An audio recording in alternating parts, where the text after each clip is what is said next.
এই শেখ হাসিনা আপনার মতন একদিন শরীরে আপনার মতন মনীষীদের স্ক্যানে ই হচ্ছে স্বৈরাচার হচ্ছে।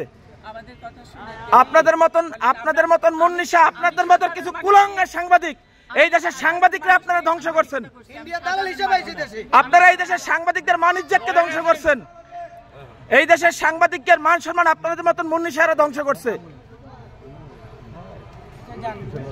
যেমন আপনাকে থানায় তুলে দেবো, এই মোবারক স্যারের ফোন দেন, থানা ওসির ফোন দেন। আপনাদের মতন মনীষাদের মতন কিছু চাটুকার সাংবাদিকদের ভূমিকার কারণে সাগরণী হত্যা হয়েছে। এই দেশের সেনাবাহিনী যখন পিলখানার হত্যাকাণ্ড হয়, পিলখানার হত্যাকাণ্ডের সর্বপ্রথম মিসগাইড সেনাবাহিনীকে আপনি করছেন। আপনার মিডিয়ার মাধ্যমে আপনারা যখন ভুল তথ্য দিচ্ছেন, আপনাদের মাধ্যমে সর্বপ্রথম সেনাবাহিনী মিসগাইড হয়েছে। ওই দিন পিলখানায় 57 জন সেনা অফিসার সেনাবাহিনী পিলখানায় হত্যাকাণ্ড ঘটনা, গুলজার আহমদ বুলবুল, শাকিলের মতন লোকজন ওই দিন সেনাবাহিনীতে হত্যাকাণ্ড ঘটনা, বিডিআর পিলখানার হত্যাকাণ্ড ঘটনা।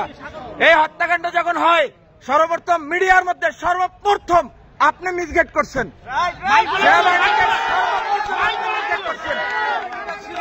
এই দেশে 52,000 রয়েল সদস্য, এর ভিতরে আপনি একজন।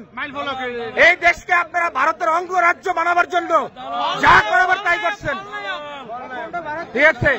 আপনি এখনো কেন আপনার হাতে এখনো ছাত্র হত্যার রক্ত এখন আপনার হাতে লেগে আছে?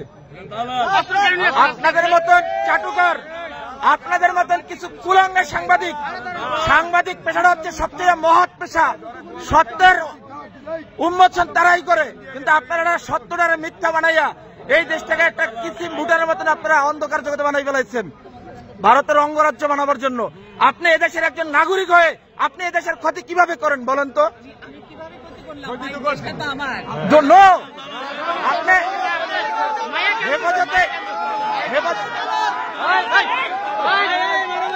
হেফাজতে ইসলামকে আপনারা কিভাবে ধ্বংস করে দিচ্ছেন বলেন? হেফাজতে ইসলাম নিয়ে আপনি মামুনুল হক সাবুদ্দিন নিয়ে, আপনি জোনায়েদ আপনি জোনায়েদ বাবুনগরে নিয়ে আপনি এদেরকে নিয়ে কি মন্তব্য করছেন বলেন? এই দেশে হেফাজতে ইসলাম নিয়ে আপনার মন্তব্যগুলো কি? আমরা আপনার সমস্ত কিছু দেখছেন। এই দেশের সাংবাদিক মধ্যে আপনি কুলাঙ্গার, এই দেশের সাংবাদিকরা আপনি ধ্বংস করছেন। লোকদেরকে সরাই যায়, আমাদের লোক আছে।